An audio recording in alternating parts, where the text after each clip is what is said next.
Apa kabar teman-teman semua? Hari ini kita mau bawa pujian kita mau beri yang terbaik buat Tuhan kita. Come on! Haleluya! Kita mau bersorak buat Tuhan kita karena Dia dahsyat dan Dia layak di atas pujian kita. Amin.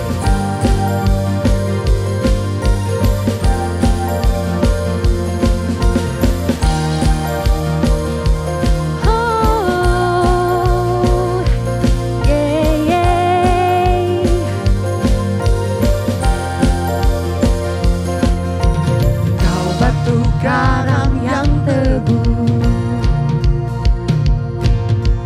kota benteng dan perisaiku, yang menang kalahkan mau, pengamat yang bangkit dan hidup. Haleluya,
Yesus batu penjuru, dari mula keselamatanku, yang menang kalahkan mau, penyelamat yang bangkit dan hidup. Haleluya.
Yesus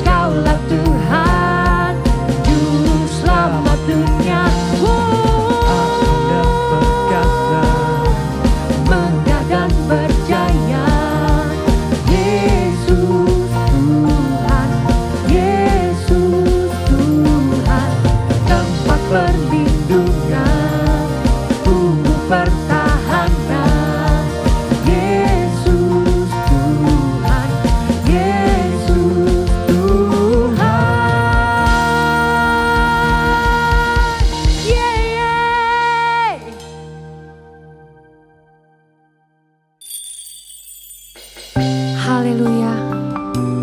Mari kita sembah Dia lebih dalam lagi.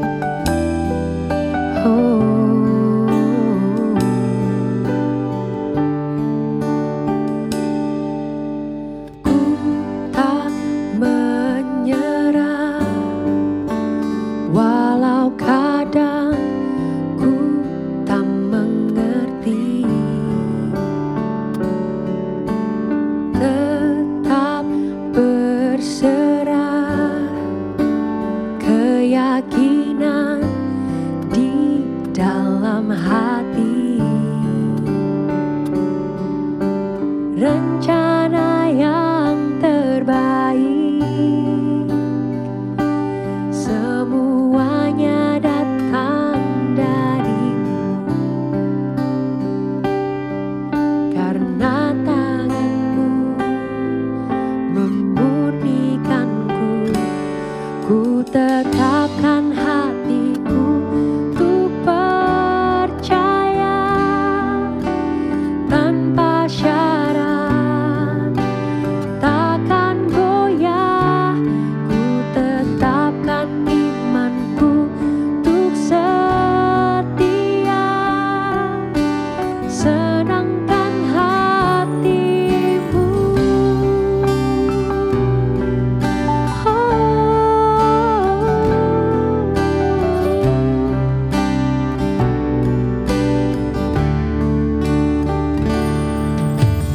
Ku tak menyerah, walau kadang ku tak mengerti. Tetap berserah,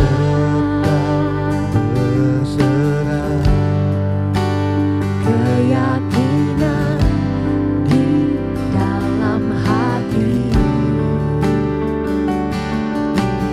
Rencana yang terbaik,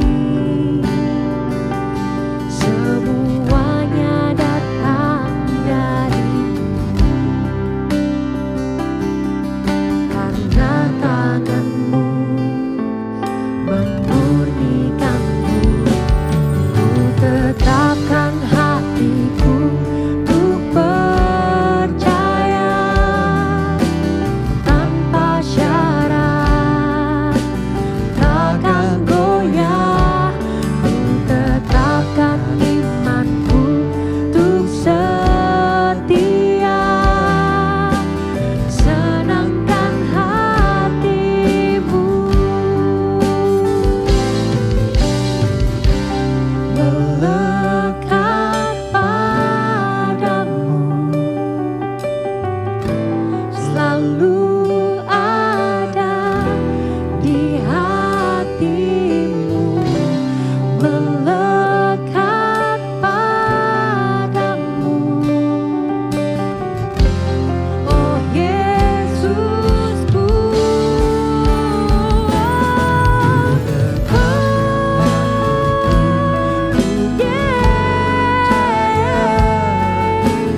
Tanpa syarat, takkan goyah.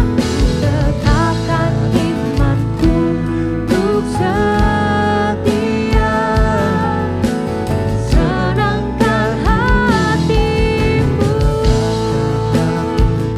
Ku mau percaya Tuhan, tanpa syarat, takkan goyah.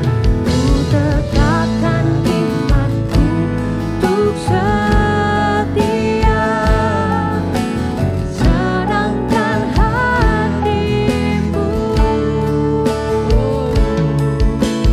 Senangkan hatimu. Senangkan hatimu. Haleluya. Ku mau senangkan hatimu.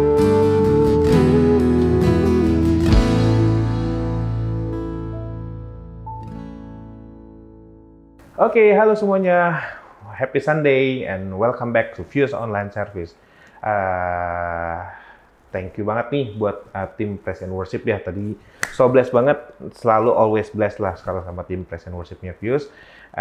Thank you for your serving. And today kita akan belajar dikit nih tentang transactional love. Apa sih transactional love itu, dan kayak is it possible gitu untuk kita melakukan transactional love terutama kepada Tuhan. Wah, ini gawat nih. Oke, so sebelum itu kita mari berdoa dulu ya. Ya Tuhan, terima kasih untuk hari ini ya Tuhan. Kalau kami bisa mendengarkan firman Tuhan, kami bisa punya waktu ya Tuhan juga untuk mendekatkan diri kepadamu. Terutama ya Tuhan, kami berterima kasih karena kami sampai detik ini kami masih percaya kepada Tuhan Yesus Kristus.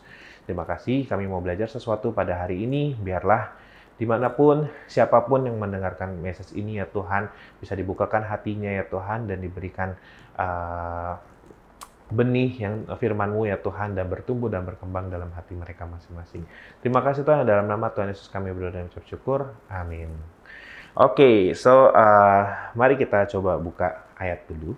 Oke, di Yohanes 6 ayat 25 ayat 36.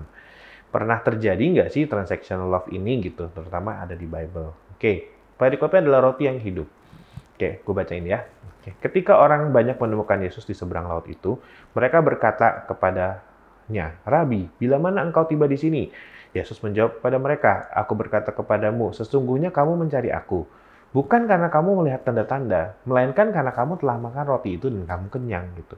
Bekerjalah bukan untuk makanan yang dapat binasa, melainkan untuk makanan yang bertahan sampai hidup kekal, yang akan diberikan Anak Manusia kepadamu, sebab dialah yang disahkan oleh Bapa Allah dengan materainya. Lalu kata mereka kepadanya, apa yang kami harus perbuat gitu, supaya kami mengerjakan pekerjaan yang dikehendaki Allah? Jawab Yesus kepadanya, inilah pekerjaan yang dikehendaki Allah, yaitu hendaklah kamu percaya, only believe, kepada Dia yang telah diutus Allah. Maka kata mereka kepadanya, tanda apa yang engkau perbuat supaya kami dapat melihat dan percaya kepadamu? Pekerjaan apakah yang engkau lakukan? Nenek moyang, nah di sini mereka kayak minta tanda gitu. Are you the real God gitu? Kenapa gue harus percaya kepadamu gitu? Tolak ukurnya apa? Ya 31. Nolak, nenek moyang kami telah makan mana di padang gurun seperti ada tertulis, maka diberinya makan roti dari surga.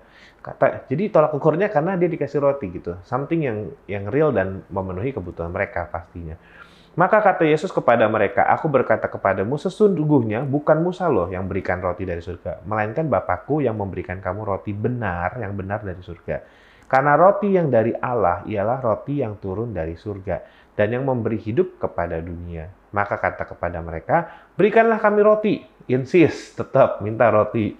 Itu senantiasa gitu. Yang mereka minta roti fisik. Padahal Tuhan bilang apa? Kata Yesus kepada mereka, akulah roti hidup. Barang siapa datang kepadaku, ia tidak akan lapar lagi. Dan barang siapa percaya kepadaku, ia tidak akan haus lagi. Tetapi aku berkata kepadamu, sungguh pun kamu telah melihat aku, kamu tidak percaya. Gitu. Dan nanti kalau di scroll deck, kita highlight ya di ayat 26. Yesus menjawab mereka, aku berkata kepada kamu, sesungguhnya kamu mencari aku, bukan karena kamu telah melihat tanda-tanda gitu, bahwa dia adalah anak Allah, tetapi karena kamu telah makan roti itu dan kenyang. Nah, di sini kan kita lihat ya, banyak orang yang memang pada perjanjian baru ini pun gitu, di Yohanes ini pun, kitab yang dicatat Yohanes, banyak orang mengikuti Yesus gitu, not because karena Yesusnya gitu. Mungkin karena Yesus telah melakukan banyak-banyak mujizat gitu. Orang udah lihat kayak, oh ini mujizat di mana-mana. Dia belah roti 5.000 orang makan dan segala macam. Dan orang ikut dia gitu. Not because karena jati dirinya Tuhan gitu, tapi karena dia mau mendapatkan sesuatu untuk dirinya dia. That's called transactional gitu ya.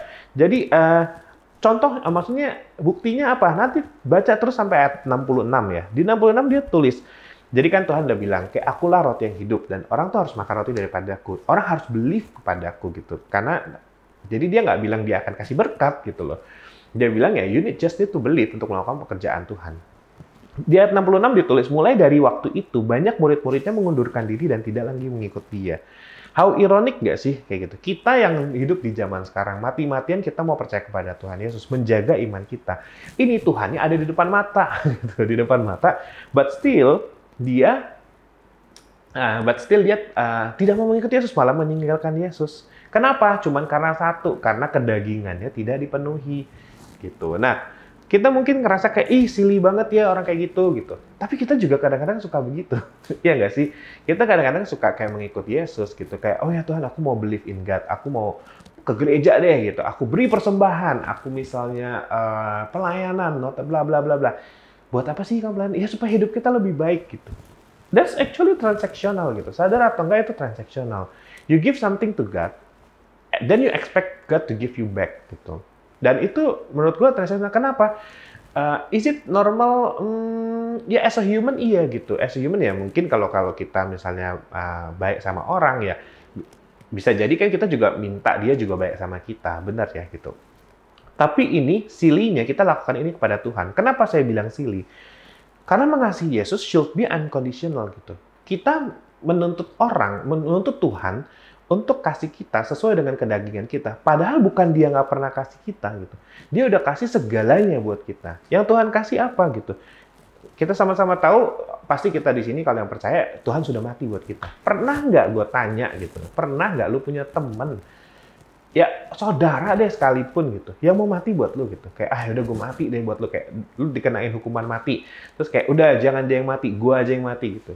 Hampir tidak ada gitu. Yang ada orang selamatin diri masing-masing. Gak usah ngomong kayak gitu. Lu dihukum penjara deh seumur hidup, let's say gitu. Ada nggak yang mau kayak sacrifice buat lu gitu? Kayak, udah gue aja deh yang dipenjara seumur hidup, sebaik-baiknya teman lu gitu. Nggak ada gitu, nggak ada gitu. Jadi yang Tuhan kasih ke kita tuh udah lebih beyond daripada materi-materi tersebut sebenarnya. Yang Tuhan kasih apa sih? Dalamin lagi. Kayak yang Tuhan kasih itu apa? Supaya kita benar-benar bisa accept dan respect gitu ya. Yohanes 6 ayat 53. Maka kata Yesus kepada mereka, aku berkata kepadamu, sesungguhnya jika kamu tidak makan daging anak manusia dan minum darahnya, jika kamu tidak mempunyai hidup di dalam dirimu, kamu tidak mempunyai hidup di dalam dirimu. Barang siapa makan dagingku dan minum darahku, dia mempunyai hidup yang kekal dan aku akan membangkitkan dia pada akhir zaman. So, yang di sini dikatakan adalah yang Tuhan kasih kepada kita itu adalah kehidupan. Ya, kehidupan. Ini bukan kanibalisme ya. Jadi kayak makan darahnya, minum darahnya, makan daging. No, itu bukan secara harfiah, tapi itu secara simbolik. Artinya apa? Untuk kita bisa punya hidup, kita harus makan dagingnya Tuhan dan minum darahnya. Itu tidak bisa dilakukan kalau yang punya daging sama yang punya darah tidak mencurahkan daging dan darahnya. Oke, jadi ini simbolik artinya apa ya? Tuhan harus mati. Ya harus mati dengan cara yang sengsara, dicambuk sampai keluar darah, dagingnya tercabik-cabik gitu. Untuk quote unquote adalah untuk kita nikmatin gitu. Jahatnya seperti itu ya sebenarnya gitu. Karena kita yang menerima benefit daripada pengorbanan itu. Udah begitu aja tuh harusnya kita udah bersyukur gitu loh. Tapi kan ini sering banget diomongin orang ya karena Tuhan udah selamatin kita dan segala macam ya. Kita harus bersyukur dan segala macam. Tapi do you realize gitu apa yang Tuhan kasih gitu? Apa yang benar-benar Tuhan lakukan? Apa yang dimaksud dengan keselamatan dan apa dampaknya dalam hidup kalian gitu? Keselamatan itu. Gue mungkin coba cerita sedikit ya. Maksudnya kayak perenungan gue lah gitu. Gue sering banget kayak bergumul lah kalau malam gitu, kayak ngerasa kayak ya gue udah berumur, terus kayak gue sama nyokap lah ya, terpaut umur kan 30 tahun. So dia udah kayak umur almost 60 lah gitu ya. Tapi ya gue mikir dong, kayak orang tuh hidup berapa lama sih? Kayak 70, 80 gitu. So definitely I only have time with her maybe 20 years gitu. 20 years ya mungkin gitu. Dan cepet ya, setahun aja itu cepet gitu jalannya gitu. Can you imagine gitu? Kayak one day you lose someone that you love gitu. Ya mungkin I believe kita semua pernah kehilangan seseorang yang kita cintai gitu ya. Nenek gue udah pass away mungkin beberapa tahun lalu dan I love her so much gitu. Dan kadang-kadang I miss her gitu. Gue kangen lah gitu. Aduh biasanya bisa godain ya terus nggak ada segala macam. Sometimes kalau kita ngelihat dengan mata fisik kita tuh merasa kayak aduh gimana ya, nggak ketemu lagi ada segala macam gitu. Bahkan tapi gue tuh dan selalu kadang-kadang bukan gue nggak pernah goyah. Kadang digoyahkan juga karena kan gimana ya, zaman-zaman sekarang itu menurut gua orang-orang itu melakukan penyesatan itu bukan kayak gamblang, artinya kayak believe in satanic or kayak yuk masuk gereja setan gitu. No gitu. Mereka kadang menyisipi fakta-fakta yang hampir benar gitu. Ya, contohnya kayak Scientology dan segala macam, maksudnya kayak ilmu-ilmu sains dan segala macam. Oh, there is no afterlife lah gitu. You live only once gitu. You live only once. Dibungkus dengan rapi, bagus sih kayak ya karena lu cuma hidup sekali, lu mesti berbuat baik dong gitu. Karena ya lu mau dong nama lu dikenang dan segala macam. Nah, udahlah, nggak ada Tuhan-Tuhanan gitu. Sebenarnya ya lu hidup ya cuma buat sekarang aja. Banyak nggak? Banyak gitu. Banyak banget. Udahlah, Alkitab itu sudah tidak relevan 2000 tahun lalu, tidak mungkin sekarang dan segala macam. But apapun itu yang dikemas secara baik dan sepertinya masuk logika gitu. You need to check on the Bible gitu. You need to check gitu. Because that's not what Bible said gitu. Jelas kalau kita berkata there is afterlife, jelas berkata ada Firdaus, jelas berkata ada Hades. Yang ngomong siapa? Bukan, yang paling banyak gamblang ngomong tentang neraka atau afterlife itu adalah Tuhan Yesus. Bukan Nabi A, bukan Nabi B, bukan Rasul A, Rasul B. Itu Tuhan Yesus yang paling banyak ngomong. Kenapa? Pertanyaannya kenapa kok Tuhan yang paling banyak ngomong tentang itu? Karena yang pernah hidup di luar dunia gitu, itu adalah Tuhan. Yang tahu Alfa dan Omega itu cuma Tuhan gitu. Rasul-rasul lain tidak tahu gitu ya. Makanya kenapa dia selalu berbicara itu ada kertak gigi, ada apa sih? Kenapa? Karena dia bukan berasal dari dunia ini gitu. Dia tahu the way beyond, kalau there is afterlife after this gitu. Itu yang Tuhan selalu dengungkan untuk kayak segala sesuatu yang di dunia itu tuh kedagingan itu sia-sia, kedagingan itu sia-sia. Selalu ngomong kayak gitu kan. Kenapa? Karena he knows apa yang menanti kita afterlife ini gitu. Either way memang surga yang sangat indah, Firdaus yang sangat bagus, atau kertak gigi yang kekal gitu. So kalau kamu mikir kayak gitu, so itu kan memberikan pengharapan gitu buat gue kayak, oh it's okay. Mungkin gue akan kangen nih selama mungkin ya nggak tahu ya umur gue sampai berapa gitu. Tapi once gue meninggal, I reunion kok sama nenek gue sama nyokap gue one day kayak gitu. Itu membuat gue kayak aduh, thanks ya God. Terima kasih ya Tuhan gitu. Karena Tuhan nih aku bisa kayak gitu. Kalau enggak, ya udah begitu gue mati, gue mungkin ada di kertak gigi yang dalam atau di api yang panas itu. Gitu. Tapi karena Tuhan, gue bisa punya kehidupan yang kekal, bisa bertemu dengan orang-orang yang gue mau ketemuin gitu. Yang I believe my grandma and my mom nanti pasti akan masuk surga semua gitu. Itu kan pengharapan yang sangat kayak, aduh, itu melebihi segalanya gitu loh. Itu melebihi segalanya. Melebihi lu dikasih rumah, melebihi lu dikasih mobil, melebihi lu dikasih duit 5M. Ya nggak sih? Apa sih yang lu bisa buat dengan 5M lo gitu?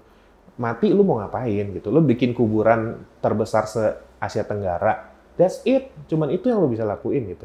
Tapi yang Tuhan kasih itu lebih daripada semua itu. Pada saat kayak pada saat lu berpikir seperti itu, then you start not asking anything gitu. You start kayak, nggak ada lagi Tuhan yang mau gue minta gitu. Nggak ada lagi gitu. Tuhan udah kasih segalanya buat gue. Yang beyond daripada apa yang gue deserve untuk lakukan gitu.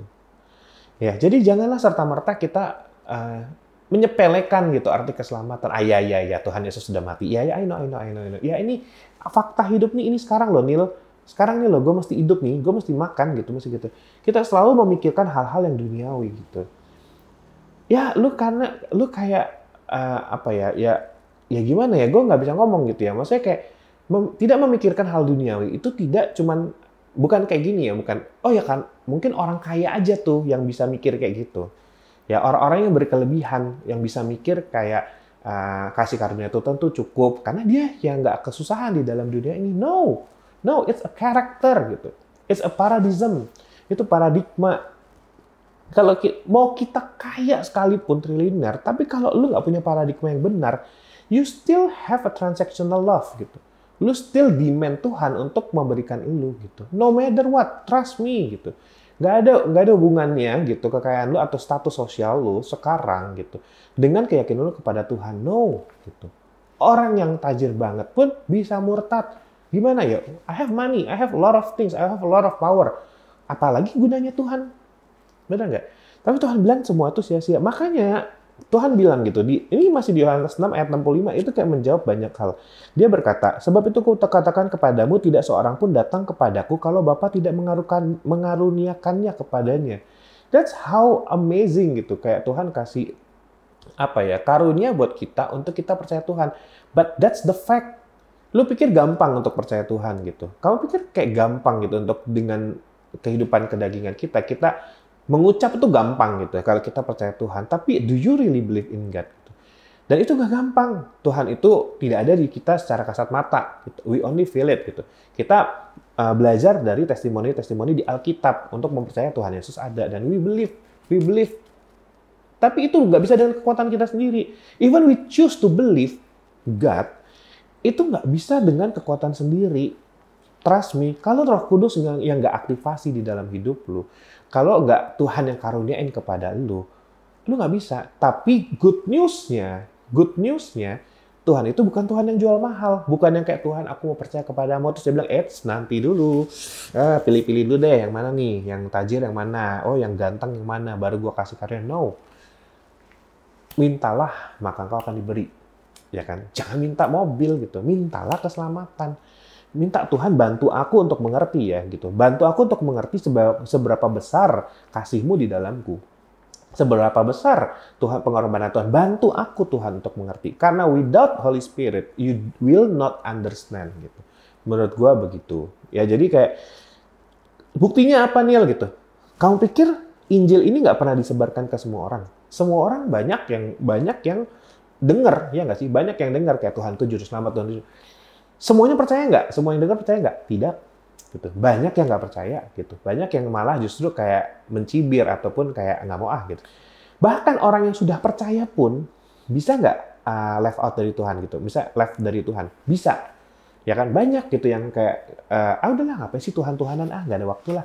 Minggu sekarang online nih udah kayak gak ada berasa apa-apa, makin lama makin gak ke gereja. Terus kayak, kayaknya fine-fine aja ya hidup gue tanpa Tuhan.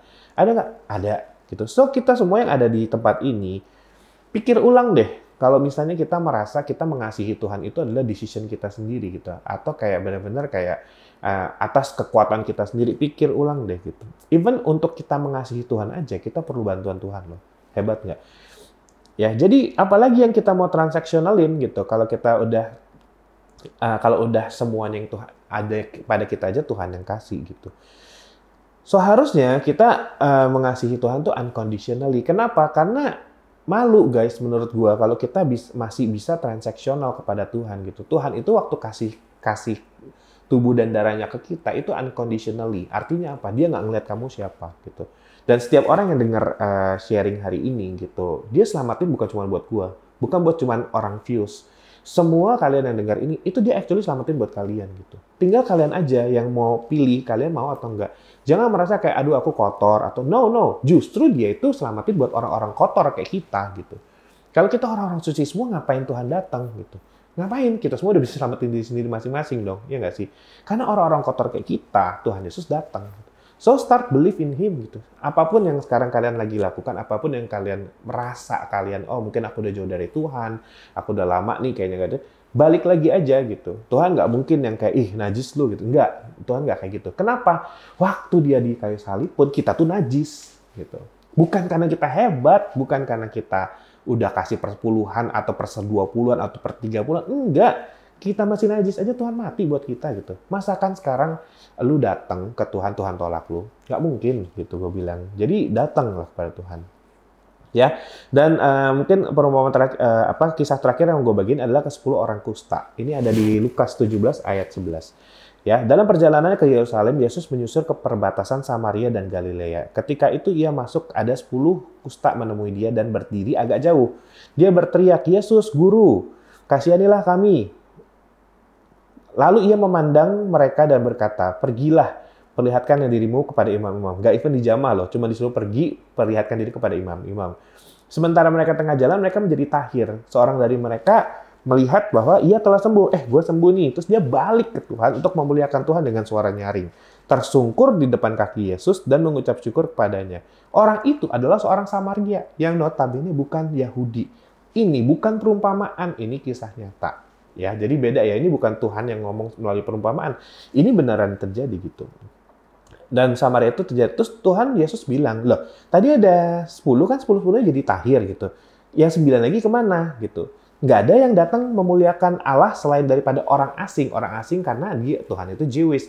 Orang ini Samaria, beda suku yang sebenarnya sukunya berlawanan. Malah orang asing ini yang memuliakan Tuhan. Tuhannya ibaratkan kayak ada orang agama lain yang memuliakan Tuhan gua gitu, misalnya begitu ya gitu. Lalu ia berdiri kepada orang itu dan ini highlight this sentence ya. Berdirilah dan pergilah, imanmu telah menyelamatkan engkau. 10 orang datang kepada Tuhan. Berapa yang sembuh?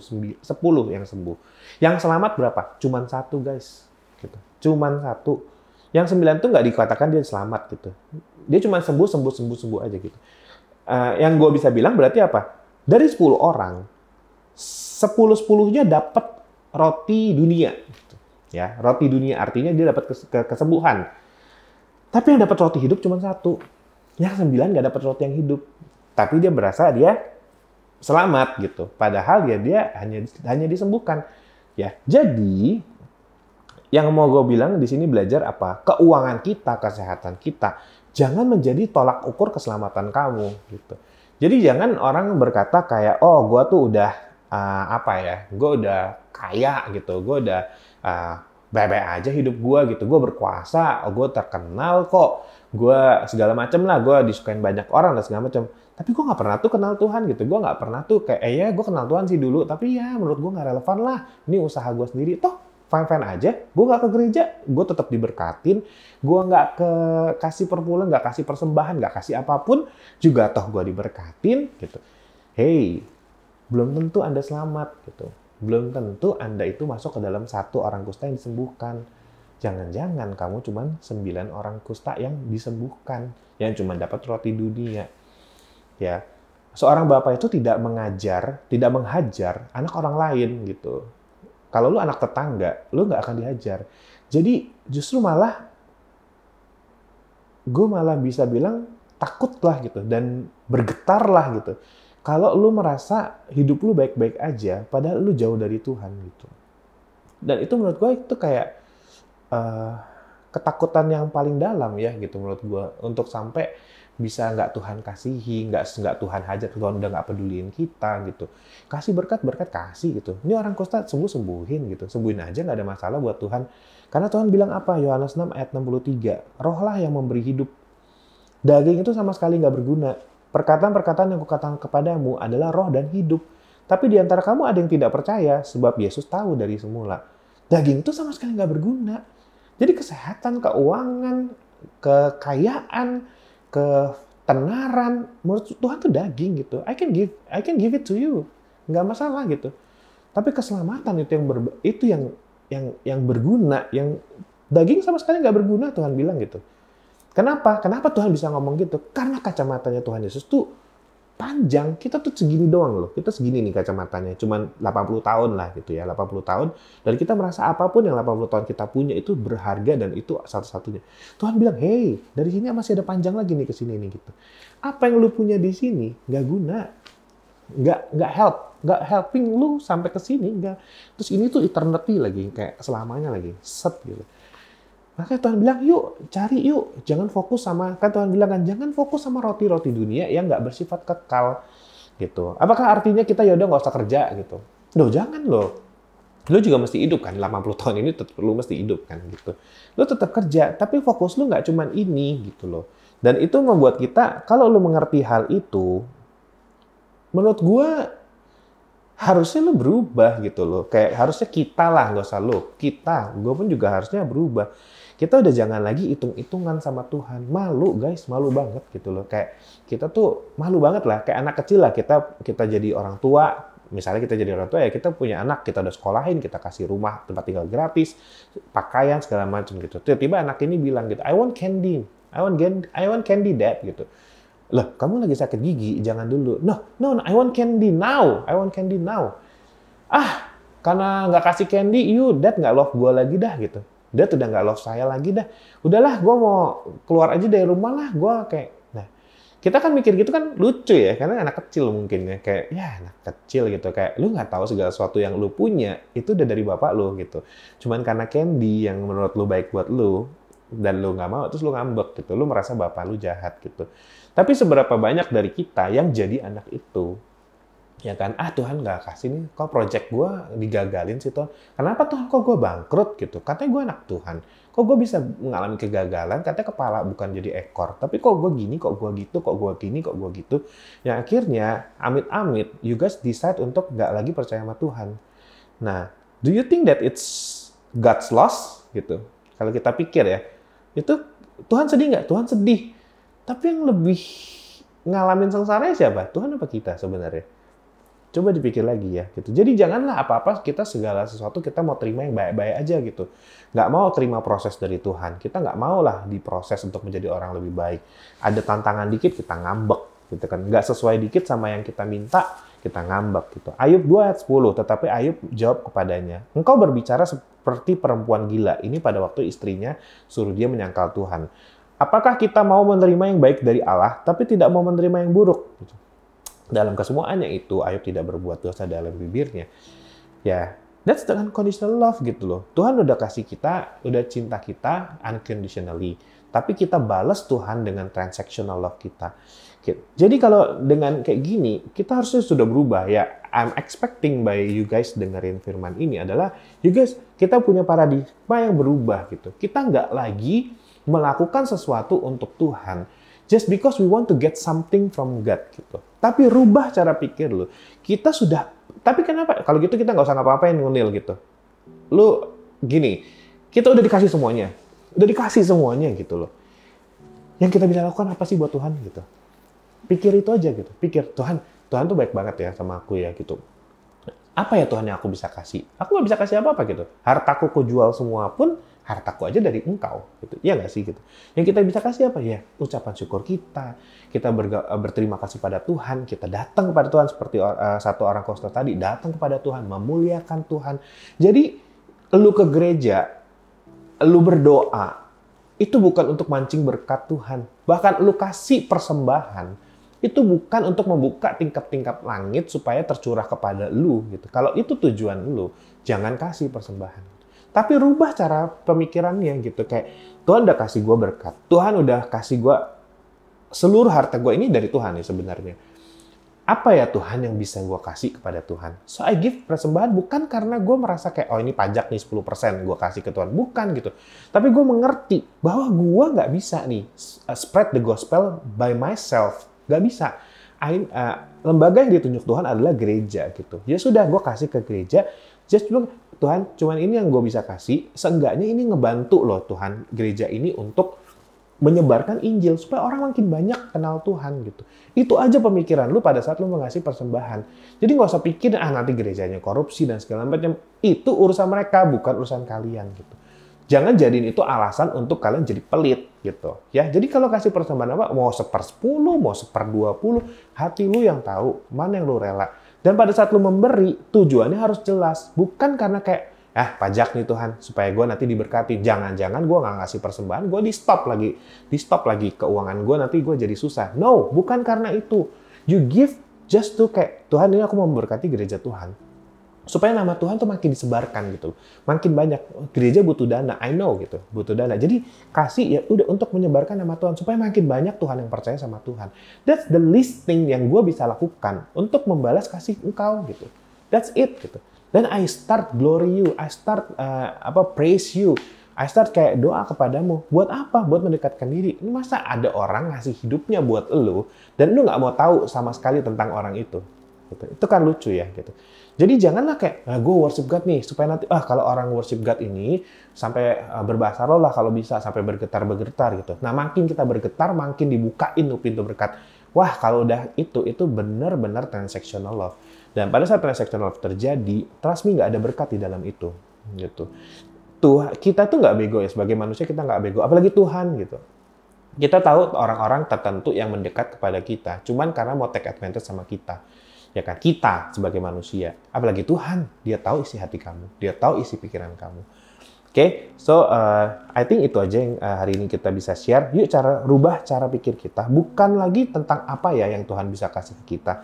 Tapi karena Tuhan sudah memberi segalanya buat kita, apa ya ucapan terima kasih yang gue bisa lakukan kepada Tuhan. Gitu. Itu akan merubah pelayananmu. Itu akan merubah doamu. itu akan merubah hubunganmu dengan Tuhan gitu. Bagaimana ya caranya supaya Tuhan disenangkan? Pernah pikirin itu nggak? Okay. When you start think about it, then you will start change untuk dalam behavior. Jadi bukan lagi kayak, gue nggak mau lakuin dosa karena gue takut dihukum gitu. Lah, lu aja berdosa Tuhan selamatin lu kok gitu. Tapi lu nggak mau melakukan dosa karena lu nggak mau bikin Tuhan sedih. Itu aja gitu. Dengan pemikiran yang berbeda, lu akan jauh berbeda, ya nggak sih? Jauh berbeda cara perilaku lu, jauh berbeda cara tindakan lu. Okay, so I think that's it for today. Love God because He love you first. Okay, God bless. Kalau misalnya gue juga mau ngomong, kalau misalnya di teman-teman di sini ada yang mungkin belum pernah terima Yesus secara pribadi, mungkin boleh DM kita ya di Fuse Jakarta Official. Ya, ada di YouTube kita, ada di IG kita juga. Dan if you guys mau tahu kayak di Fuse nih, kita ada kegiatan tengah minggu, karena menurut gue komunitas itu penting buat kita bisa saling menguatkan satu sama lain. Check it out aja di Fuse Jakarta Official.